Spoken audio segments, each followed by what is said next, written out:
¿Qué tal?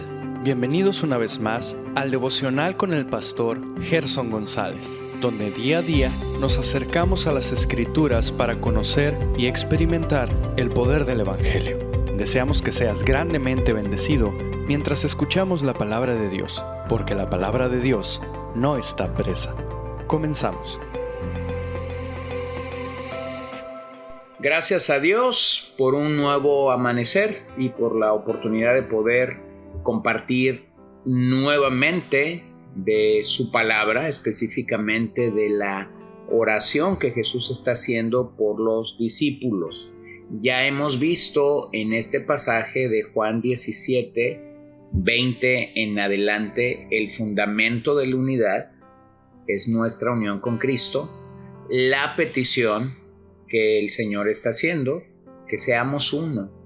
Y ahora yo quisiera llegar a el resultado de esta unidad. ¿Cuál es el resultado? ¿Cuál es el resultado? Bueno, lo vemos claramente en el 21c.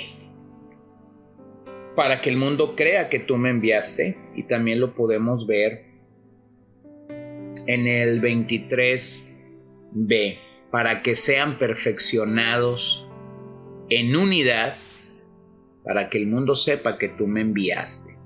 Bueno, lo que nosotros vemos aquí es el resultado. La segunda solicitud que Jesús hace aquí es que seamos perfeccionados. El anhelo de Jesús es que seamos perfeccionados en unidad, y que seamos la manifestación de su cuerpo. Yo creo que esto es importante porque el cuerpo de Cristo, de alguna manera, debe de ser visible, pero nosotros debemos de ser sensibles a nuestro propio conducirnos, nuestro propio comportamiento. Los que somos padres, por ejemplo, y vemos actitudes nocivas y negativas con nuestros hijos, tenemos que ser enérgicos con ellas. Los que son mentores de alguien y ven actitudes de carne, tienen que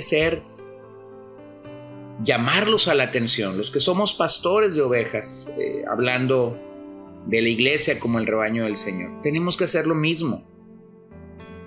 La idea aquí de perfeccionar viene de una palabra griega, teleos, que es una perfección de propósito.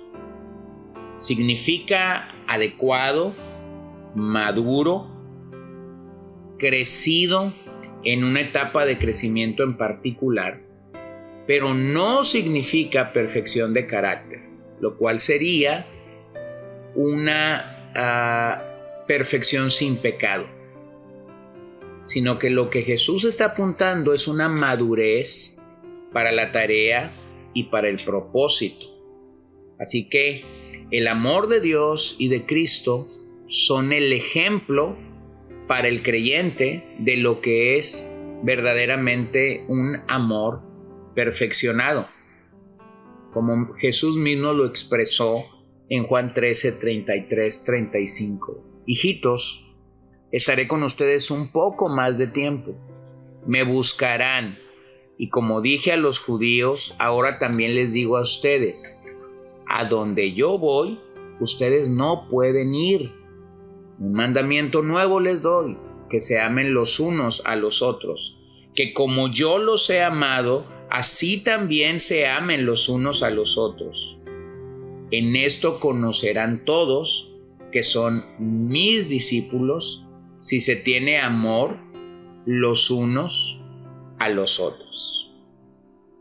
Así que claramente vemos, Dios está en Cristo, y si Cristo mora en el creyente, entonces tenemos una naturaleza divina en nuestro interior, la cual debe impulsarnos a vivir en obediencia a estos mandatos.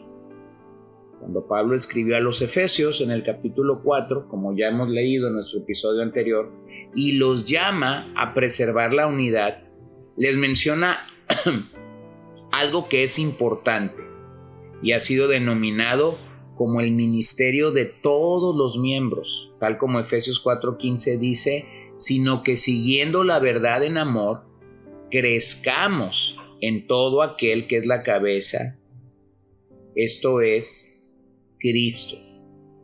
Así que somos llamados a hablar la verdad en amor.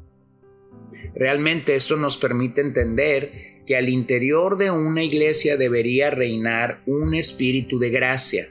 Un espíritu de gracia para escuchar las faltas, los pecados de las personas, recibirlos en amor, corregirlos si tienen que ser corregidos, exhortarlos si tienen que ser exhortados, pero en un ambiente de amor.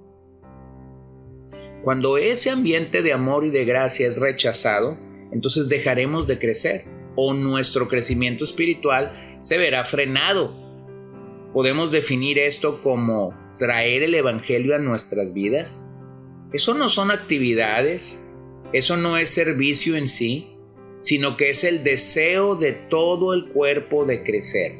Esto es que todos nos comunicamos el evangelio unos a otros. Nos recordamos que somos pecadores y que necesitamos crecer. Bueno, eso no es fácil, no es una tarea fácil, pero he identificado en la vida pastoral que es mucho más difícil tener que decirle a un padre, por ejemplo, que sus hijos no están modelando ciertas actitudes o cosas que deben de estar modelando, ya sea por su edad o porque estos hijos han incursionado en la vida de servicio cristiano. ¿Qué trato de decir con esto? Que las verdades del evangelio deben permear todo lo que decimos y hablamos, no importando dónde estemos. Tiene que afectar mi vida matrimonial, mi vida laboral, mi vida como estudiante, mi vida en la iglesia, pero también fuera de la iglesia. Hermanos, démonos cuenta de algo, pasamos mucho más tiempo fuera de la iglesia o de las actividades de la iglesia que en el interior. Tan solo compara las horas a la semana o al año que tú dedicas si eres un fiel asistente versus las horas que no estarás en la iglesia. Pero eso solo llega cuando estimamos y cuando valoramos la palabra de Dios y la pertenencia a la iglesia local. Yo recuerdo mientras estábamos en pandemia que solía hablar con las personas por teléfono mientras no teníamos la posibilidad de vernos de manera frecuente por los meses que no nos congregamos de manera presencial, y siempre escuchaba palabras más, palabras menos, pero escuchaba esto como: ya entendí, cuando retornemos a la iglesia seré el primero en llegar, estaré fielmente allí, no me perderé ningún solo servicio, no me perderé, seré puntual. Bueno, no pasaron muchas semanas para darnos cuenta que es muy fácil hablar y decir voy a hacer esto, pero otra cosa muy diferente es vivirlo. Así que yo quisiera llamarte a eso. Necesitamos hablar honestamente la verdad de Dios en amor. Mira Juan 14:20. En ese día conocerán que yo estoy en mi Padre y ustedes en mí y yo en ustedes. O Efesios 3:17. De manera que Cristo habite por la fe en sus corazones. También ruego que arraigados y cimentados en amor. Arraigados. Colosenses 1:27. A estos Dios quiso dar a conocer cuáles son las riquezas de la gloria de este misterio entre los gentiles, que es Cristo en ustedes, la esperanza de la gloria. Todos estos pasajes apuntan hacia una realidad. Jesús desea que nuestra unidad de amor sea real. Esta es la única forma en la que el mundo puede conocer el Evangelio. Primera de Juan 3:16.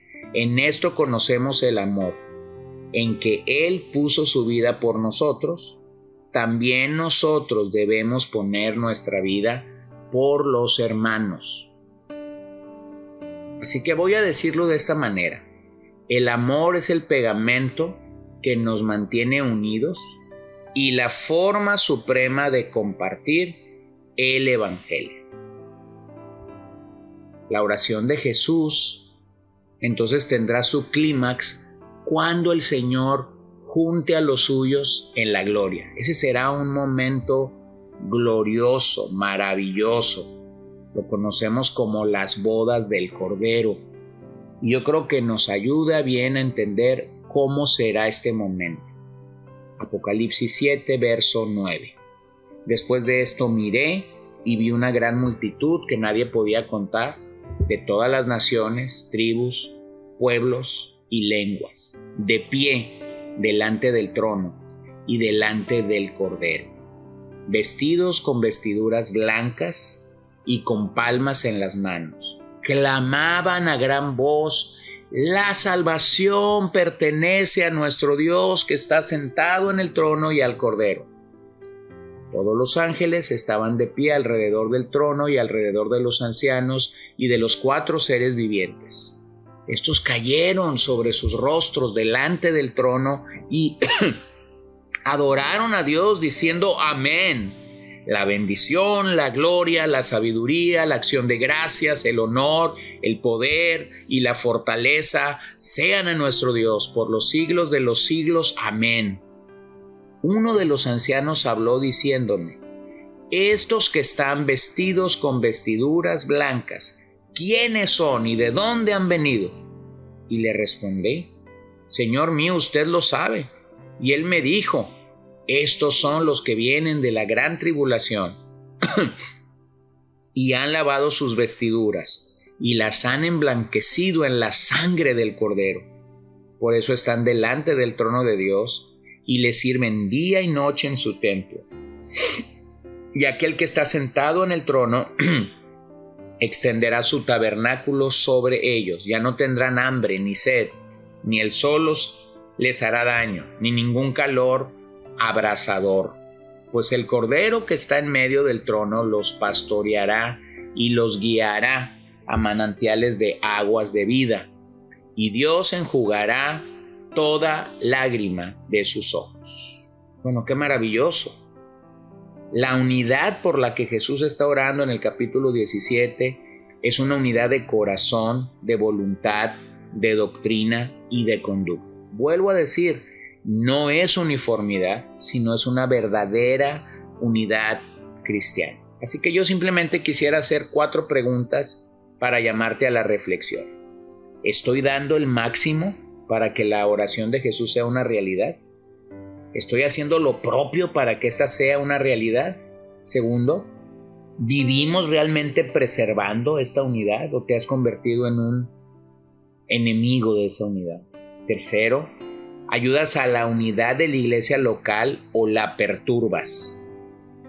Cuarto, ¿estás pidiendo al Señor verdadera unidad en tu iglesia local? ¿Tú mismo uniéndote a tu iglesia local como la Biblia nos llama a hacerlo? Bueno, si tú estás fallando en alguna de estas preguntas, es un buen momento para reflexionar y para venir a tener paz con Dios en este sentido. Vamos a orar. Señor, gracias por tu oración por nosotros en este capítulo 17. Nos llamas a buscar verdaderamente la unidad de corazón, de voluntad, de doctrina y de conducta, pero nuestra carne se opone porque nuestra carne no piensa en lo tuyo, nuestra carne piensa en lo suyo, piensa en lo propio. Así que yo te ruego y yo te pido que nos ayudes a tener un corazón deseoso de agradarte, de glorificarte a ti, de entronarte por sobre todas las cosas y de darte a ti el honor que solo tú mereces. Te lo ruego en esta hora en el nombre de Jesús y te doy muchas gracias por el día que nos prestas. Bendice a cada uno de mis oyentes, de sus familias, de sus trabajos, y si aún tenemos algún familiar por el que venimos orando y no te conoce, oramos por su salvación esta mañana. En tu nombre oramos, Señor. Amén. Gracias por acompañarnos el día de hoy. No olvides compartir este devocional con todos tus conocidos y recuerda que puedes seguirnos en Podbean, Spotify y Facebook como CCBN Los Mochis para que puedas escuchar todos los mensajes, los devocionales y también seguir nuestras transmisiones en vivo. Esperamos que nos acompañes el día de mañana. Que el Señor te bendiga.